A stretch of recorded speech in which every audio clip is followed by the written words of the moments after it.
ఇప్పుడు నాగాలాండ్ లాంటి స్టేట్ తీసుకోండి సాయి గారు, లేకుంటే పుదుచ్చేరి తీసుకోండి, వాళ్ళ పాపులేషన్ ఎంత పెరిగితే కూడా తక్కువనే కనిపిస్తుంది మీకు.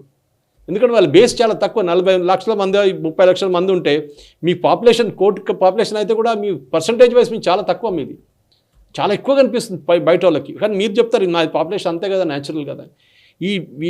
వీళ్ళు చేస్తున్న పని మీద సత్యం DK Shivakumar has made a very sensible state. Actually సిద్ధరామయ్యని ఇన్వైట్ చేస్తే నేను వెళ్ళను అన్నాడు. ఎందుకండి నేను వెళ్ళను, ఎవరినైనా పంపిస్తాను నేను అంటున్నారు. రేవంత్ రెడ్డి గారు అయితే రెడీ, నేను వచ్చేస్తున్నాను అని చెప్పేశారు. రేవంత్ రెడ్డి గారు వ్యతిరేకంగా క్యాంపెయిన్ నడుస్తుంది తెలంగాణలో. ఇప్పుడు అది ఇంకో మ్యాటర్. రాహుల్ గాంధీ కలవట్లేదు అది అని చెప్పి ఆయన ఒక థ్రెటనింగ్ నోట్ కూడా ఇష్యూ చేస్తారు. ఎందుకంటే ఇప్పుడు జర్నలిస్ట్ని ఎవరు ఎత్తుకెళ్తాడో తెలియదు, రేపు పొద్దున్న మా ఇంటికి వస్తారో తెలియదు పొద్దున. కానీ ఫ్రీడమ్ ఆఫ్ ఎక్స్ప్రెషన్ గురించి రాహుల్ గాంధీ గారు మాట్లాడతారు. కేరళలో ఒక జర్నలిస్ట్ని ఎత్తుకెళ్తే ఒక్కడు కాదు, ముగ్గురిని ఎత్తుకెళ్తే పెద్ద డెమాన్స్ట్రేషన్ చేశారు కేరళలో. అక్కడ లోకల్ కేరళ యూనిట్ కాంగ్రెస్ వాళ్ళు, సిపిఎం వాళ్ళు, అది సిపిఎం వాళ్ళ దాన్ని. ఇక్కడ జరిగే డీలిమిటేషన్లో డీకే శివకుమార్ చెప్పింది కరెక్ట్. హైకమాండ్ ఇప్పుడు దాకా డిసిషన్ తీసుకోలేదు.